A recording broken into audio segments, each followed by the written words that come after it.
Olá, seja muito bem-vindo ao canal Palavra Proferida, um recanto abençoado por Deus. É muito bom ter você aqui conosco. Desejamos que você se sinta bem entre nós e ao mesmo tempo seja edificado com conhecimento e sabedoria. Se você não é inscrito nesse canal, já se inscreve e ativa o sininho para ficar por dentro das próximas novidades.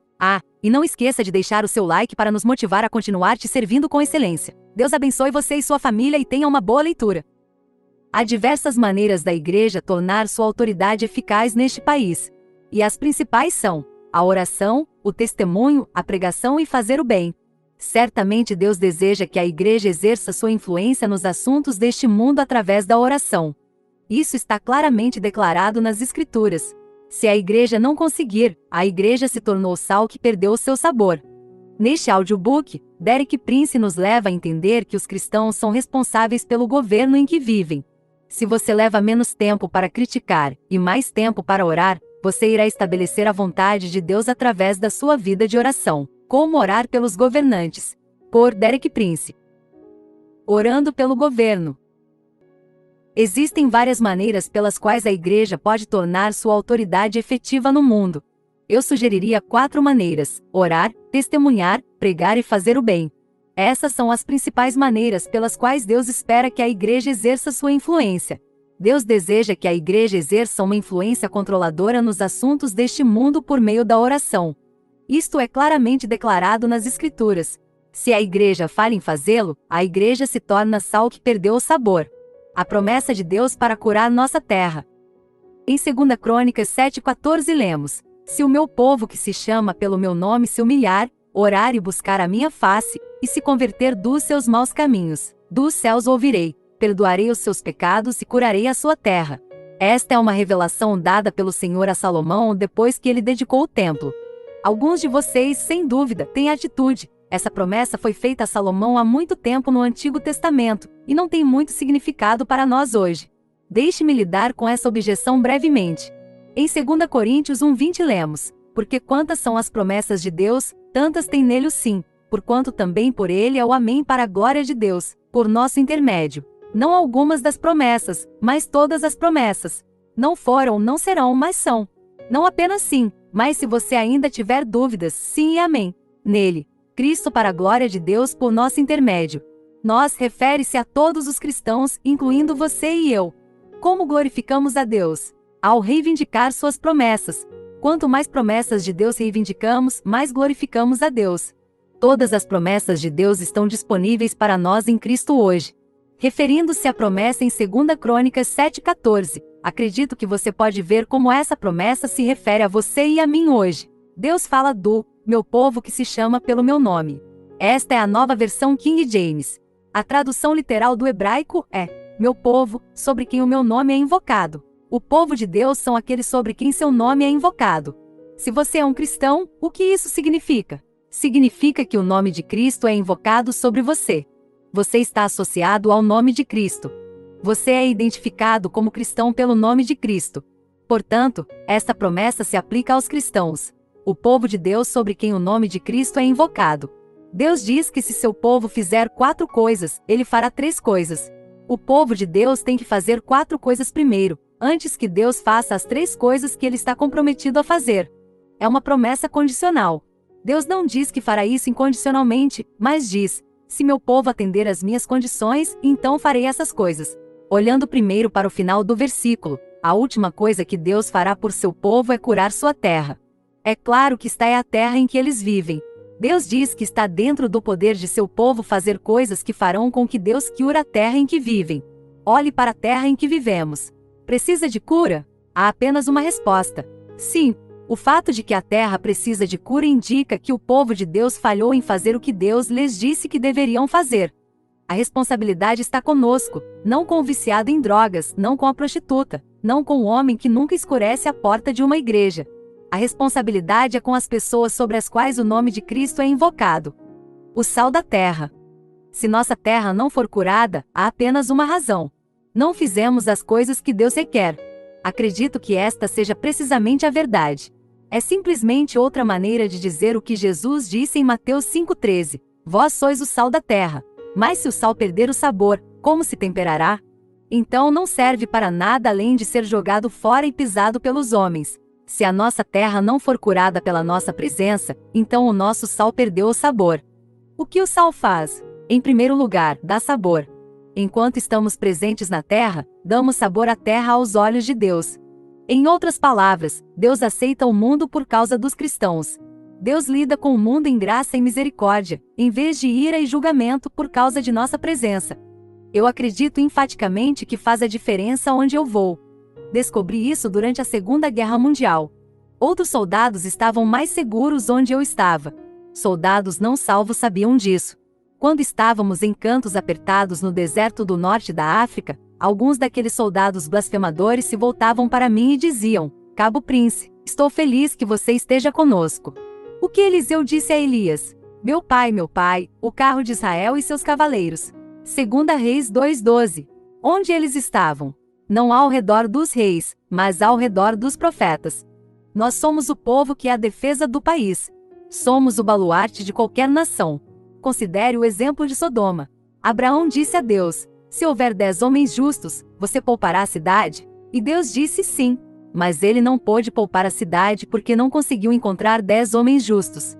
Não sei quantos homens havia em Sodoma, mas sei que a mesma proporção ainda se aplica. 10 homens justos podem salvar uma cidade do tamanho de Sodoma. 100 homens justos podem salvar uma cidade 10 vezes maior que Sodoma. 1000 homens justos podem salvar uma cidade 100 vezes maior que Sodoma. E assim por diante na proporção. Sinto pena desta terra quando a igreja for embora. Não haverá mais sal. Então a ira e o julgamento serão derramados sem qualquer limitação ou restrição. Mas enquanto estamos aqui, somos o sal da terra. O sal também preserva, retém a corrupção.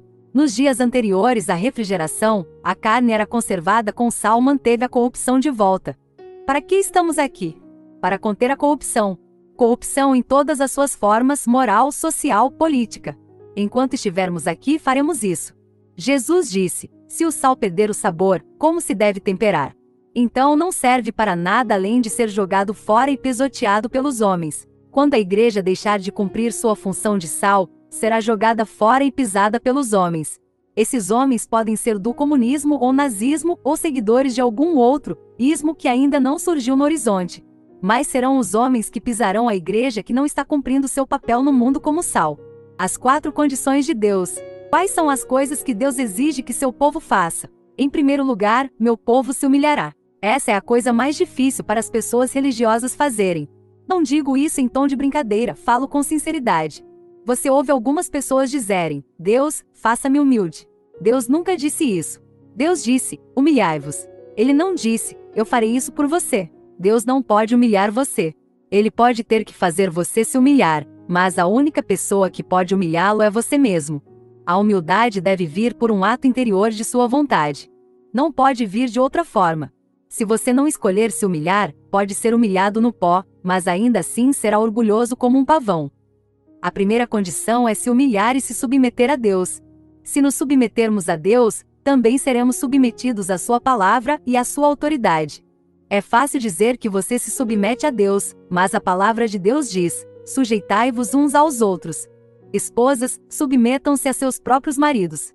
Filhos, obedeçam a seus pais, Efésios 5:21-22 e 6:1. É aí que não é tão fácil. Muitas pessoas afirmam: estou submetida a Deus, mas quando o teste vem em seu relacionamento com outras pessoas, é óbvio que elas não estão. Se você quer se humilhar, você deve ser o fazedor. Não é uma coisa ruim de vez em quando ficar de cara no chão diante de Deus. Você já fez isso? Diga: Deus, aqui estou e é aqui que pertenço. Eu sou um verme. Eu vim do pó e o pó é o meu lugar. Você acha que isso é fanatismo? Leia toda a Bíblia e veja o número de homens que estavam em seus rostos diante de Deus: Abraão, Moisés, Davi e Daniel.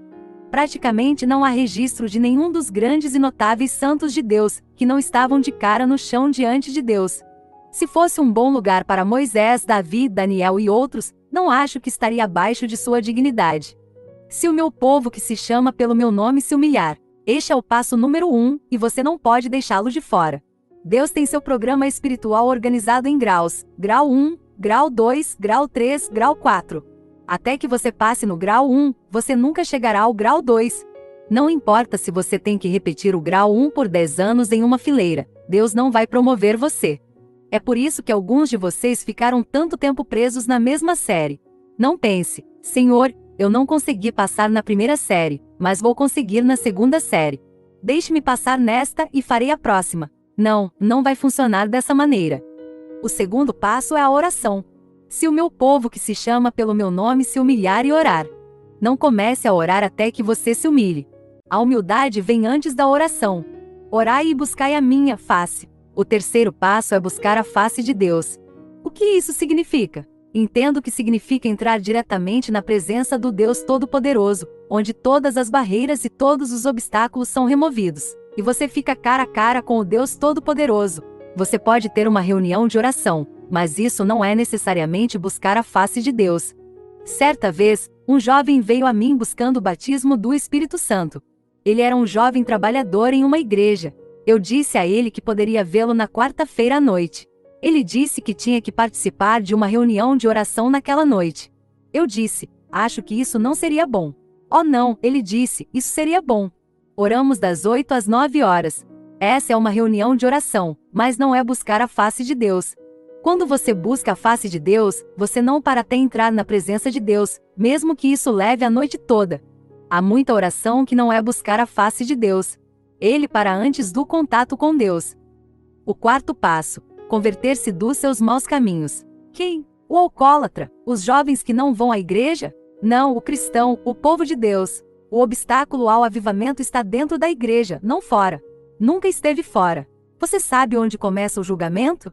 Na casa de Deus. Porque já é tempo, diz Pedro, que comece o julgamento pela casa de Deus, 1 Pedro 4,17. Para deixar isso duplamente claro, ele acrescenta, primeiro começa conosco. Então ele pergunta, qual será o fim daqueles que não obedecem ao Evangelho de Deus? Deus sempre operou assim. Ele começa com as pessoas que mais sabem. A quem muito é dado, muito será exigido. Lucas 12:48. Você diz, irmão Prince, eu não tenho nenhum mau caminho. Eu respondo, você nunca chegou perto o suficiente de Deus para ver. Se você tivesse entrado na presença de Deus, você teria visto seus maus caminhos. O próprio fato de você dizer que não tem maus caminhos só mostra o quão longe você está de Deus. Após esses 4 passos, Deus diz, eu ouvirei do céu. Deus não se comprometeu a ouvir todas as orações. Você sabia disso? Estou convencido de que em muitas igrejas as orações não vão além do teto. Deus não se comprometeu a ouvir todas as orações.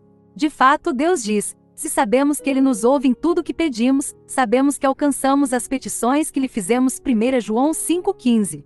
A dificuldade não é fazer com que Deus responda, mas fazer com que Deus ouça. Então eu ouvirei dos céus e perdoarei seus pecados. De quem é o pecado? É da prostituta ou do viciado em drogas? Não, o pecado é da igreja. E cure sua terra. Para mim a questão é clara. Se uma terra não é curada, a culpa é do povo de Deus. Eu considerei isso, orei sobre isso e meditei sobre isso.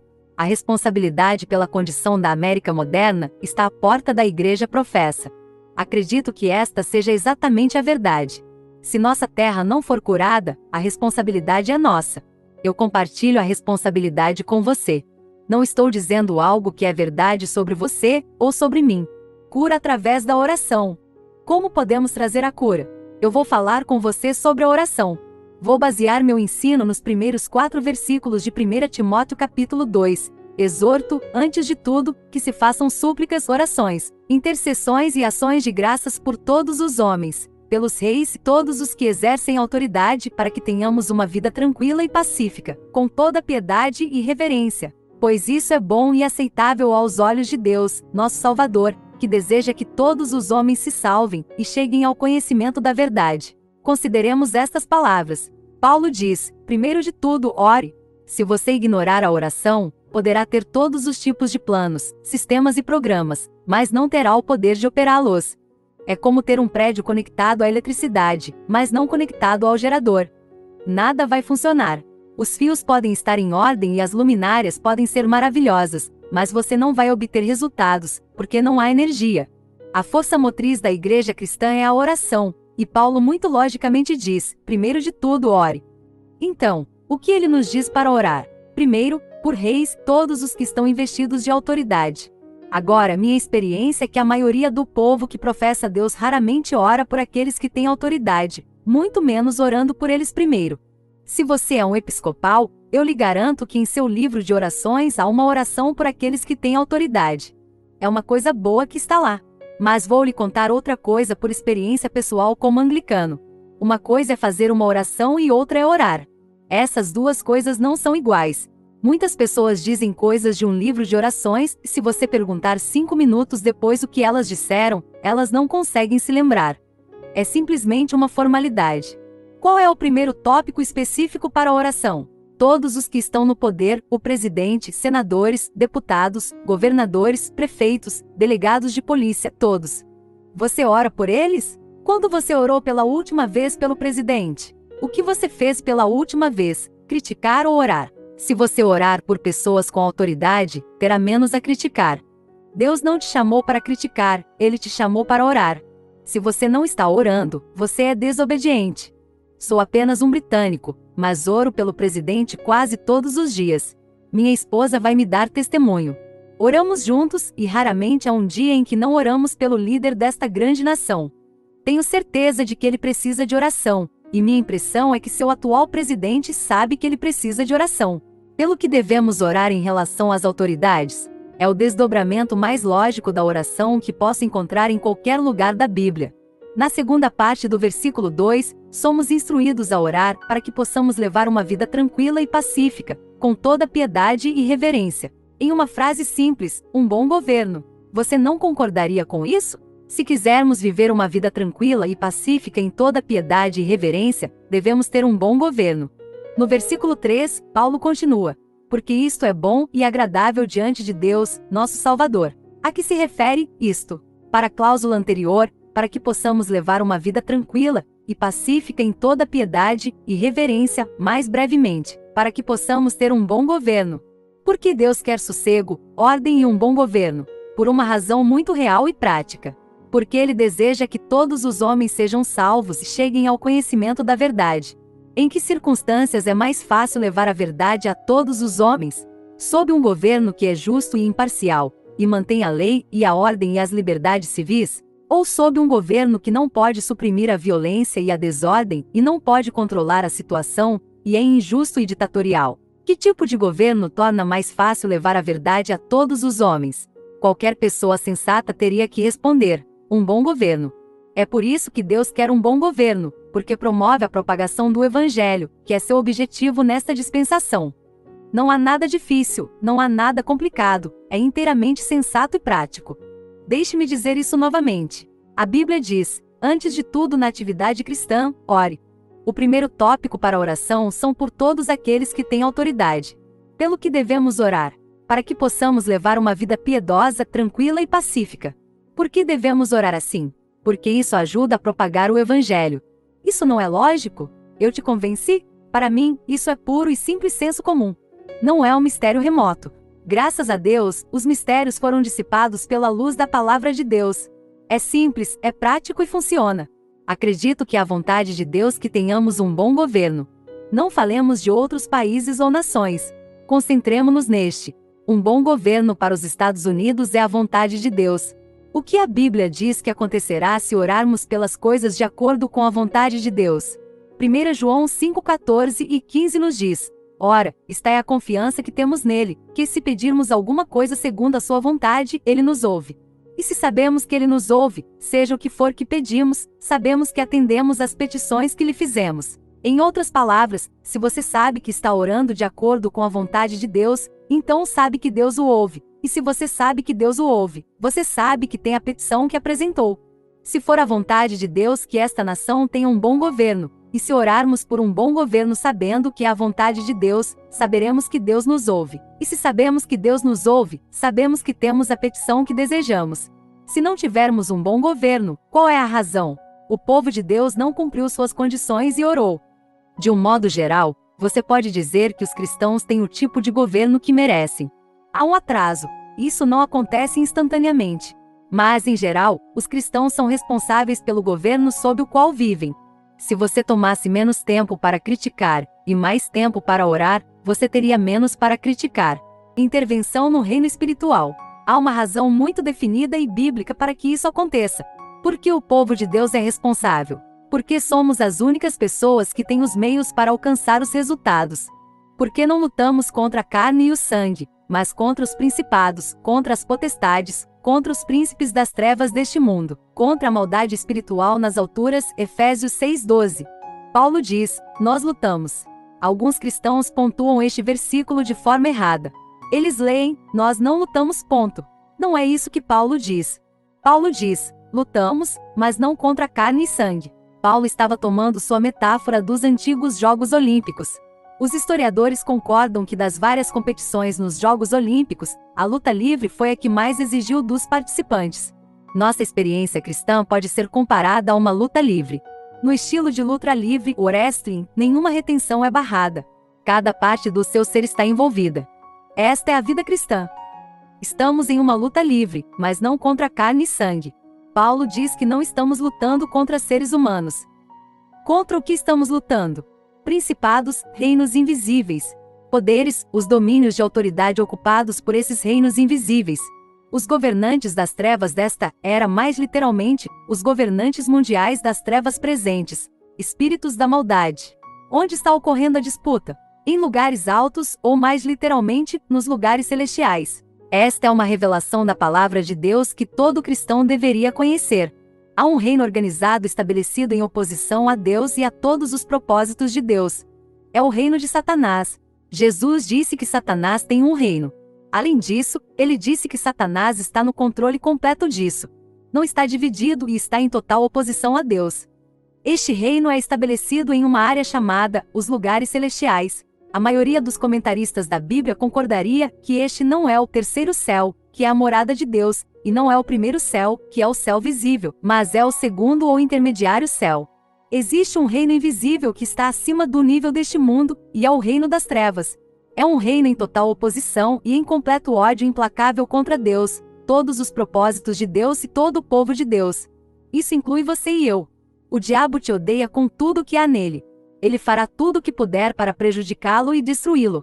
Ele vem para roubar, matar e destruir. Ele é um ser extremamente poderoso. É nosso papel como cristãos é derrubar este reino. Não pode ser feito por presidentes ou generais, porque eles não têm as armas necessárias. Se tratasse de lutar contra carne e sangue, soltaríamos os tanques, os carros blindados e os aviões. Mas tanques e carros blindados e aviões são totalmente ineficazes, porque não é contra a carne e sangue que estamos lutando. Muitos dos líderes políticos estão chegando à mesma conclusão. Eles podem não usar a linguagem, mas a implicação está lá. É claro para mim que quase todos os líderes políticos deste país reconhecem que estão enfrentando problemas para os quais não têm a resposta. É exatamente isso que a Bíblia diz. Não é contra carne e sangue. Você pode matar nazistas, mas não pode matar o nazismo. Você pode matar um número infinito de homens, mas não lida com as forças espirituais por trás deles. Simplesmente matar homens não vai resolver o problema. Paulo diz em 2 Coríntios 10, 3-5, pois, embora andando na carne, não militamos segundo a carne, nossa guerra não é na esfera carnal, não é contra carne e sangue. Pois as armas de nossa guerra não são carnais, não são bombas, revólveres ou tanques, mas são poderosas em Deus para derrubar fortalezas. Isso se refere às fortalezas de Satanás. Observe onde estão as fortalezas, derrubando argumentos e toda altivez que se levanta contra o conhecimento de Deus, levando cativo todo pensamento à obediência de Cristo. A leitura alternativa para argumentos é raciocínios. A guerra está no reino da mente, raciocínios, imaginações, pensamentos e conhecimento. Você não pode mudar a atitude de um homem executando-o. Ele sairá com as mesmas atitudes. Durante a emergência Mau-Mau na África Oriental, as autoridades britânicas executaram alguns dos líderes Mau-Mau por enforcamento. Conheço um missionário que estava lá quando foram executados. Ele disse que eles foram para a forca repetindo: eu vou voltar, eu vou voltar. Não era o homem que estava falando. Era o demônio no homem. Você pode matar o corpo de um homem, mas o demônio dentro do homem voltará. Não estamos lutando contra carne e sangue. Estamos em um plano diferente, temos inimigos diferentes, temos armas diferentes. Mas as armas que Deus nos deu são poderosas. Elas são invencíveis, se as usarmos. Se somos derrotados, não é por falta de armadura. É através da falha em usá-la.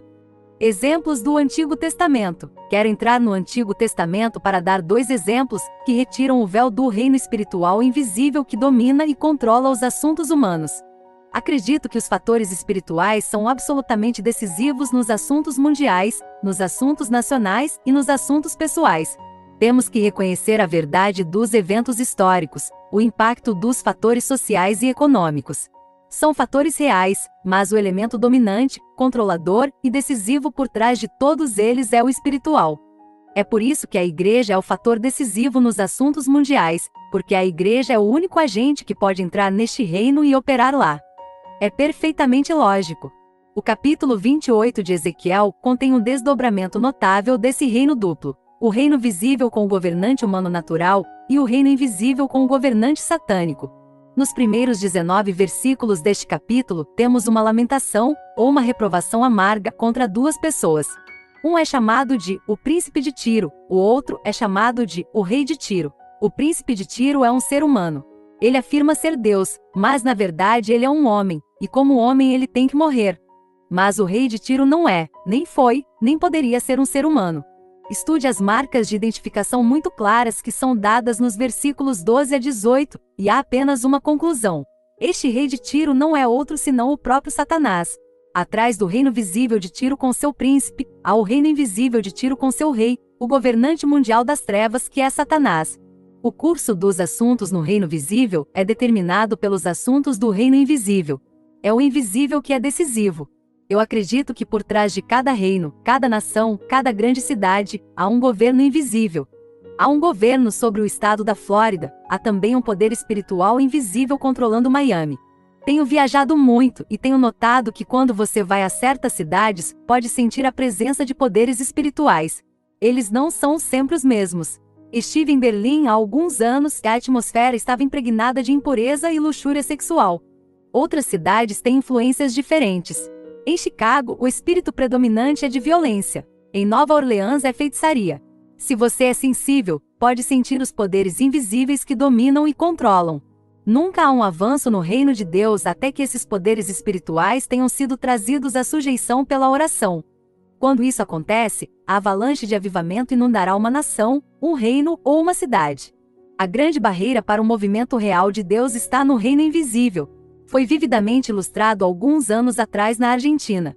Um missionário chamado Miller foi para a Argentina com todos os tipos de planos para realizar a obra de Deus. Mas Deus o trancou em uma igrejinha de barro por mais de um mês e tudo o que ele tinha que fazer era orar. Ele orou até que os poderes espirituais que controlavam a Argentina fossem trazidos à sujeição. Naquele país fortemente católico romano, Deus milagrosamente abriu o caminho para que o maior estádio de todo o país fosse tomado por um pequeno e insignificante pregador americano que ninguém conhecia. Ao final de um mês, 200.000 pessoas se reuniam diariamente para ouvir sua mensagem.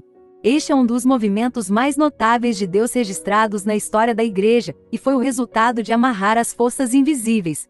Outro exemplo do Antigo Testamento de poderes espirituais é encontrado no 10º capítulo de Daniel. Daniel pôs-se a orar por 21 dias com especial fervor pela intervenção divina em favor de seu povo.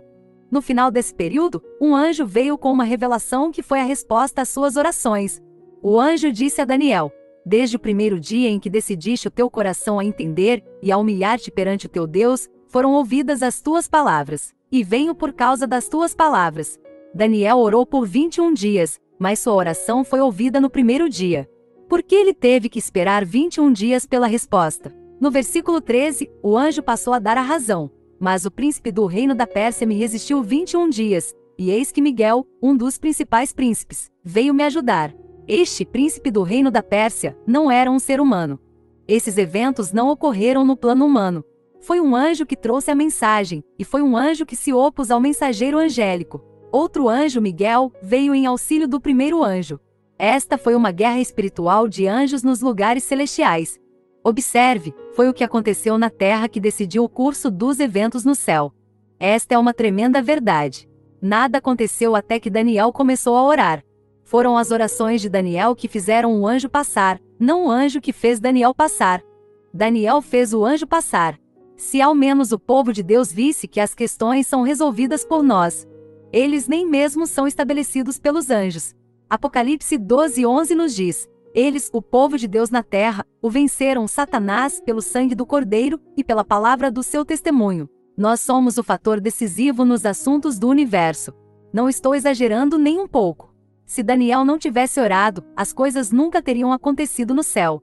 Ele teve que orar por 21 dias para obter a resposta. O que atrasou a resposta? Isso não foi porque Daniel não orou de acordo com a vontade de Deus. Não havia nada de errado com sua oração. Satanás, na pessoa do príncipe do reino da Pérsia, foi o motivo da demora. Muitas vezes você não tem sua oração respondida, não porque você está orando errado, mas simplesmente porque você tem que orar para que aquele velho príncipe perverso saia do caminho. Se você não estiver preparado para fazê-lo, não obterá a resposta à sua oração. Você tem que orar completamente. Você tem que desafiar Satanás. A maioria das pessoas tem medo de fazer isso. Se você entrar neste reino, você enfrentará problemas e tentações que não ocorrem no caminho do cristão comum.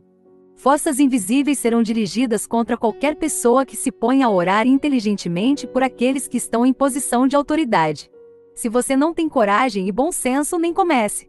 Minha linguagem pode parecer pouco refinada, mas falo sério. No versículo 20, após a revelação ter sido concedida, o anjo disse: "Você sabe por que vim a você. E agora devo voltar a lutar com o príncipe da Pérsia, e quando eu sair, certamente virá o príncipe da Grécia. Nenhum destes são seres humanos. Eles são os governantes satânicos por trás dos primeiros reinos. Esses reinos são significativos porque foram os que dominaram sucessivamente a Terra Santa. Primeiro Babilônia, depois Pérsia, depois Grécia, depois Roma. Atrás de cada um havia um grande príncipe satânico. A questão dos eventos foi decidida não no reino celestial, mas na terra abaixo, pela oração de um homem, Daniel. Quem vai ficar na brecha? Deus disse em Ezequiel 22, 30 e 31. Busquei entre eles um homem que fizesse um muro e ficasse na brecha diante de mim por causa da terra, para que eu não a destruísse, mas não encontrei ninguém.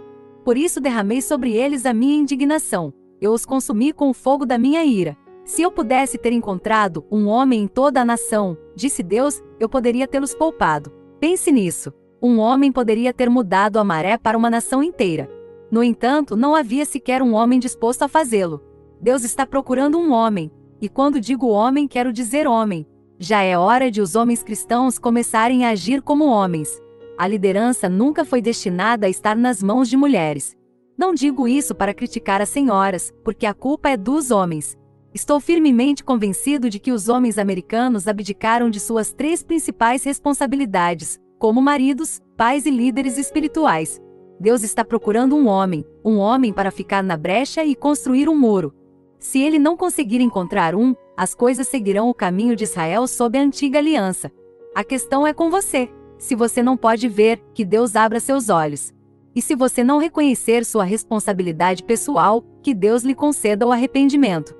Se essa leitura foi boa para você, compartilhe nos comentários seu feedback conosco. É muito importante para nós. Deus te abençoe.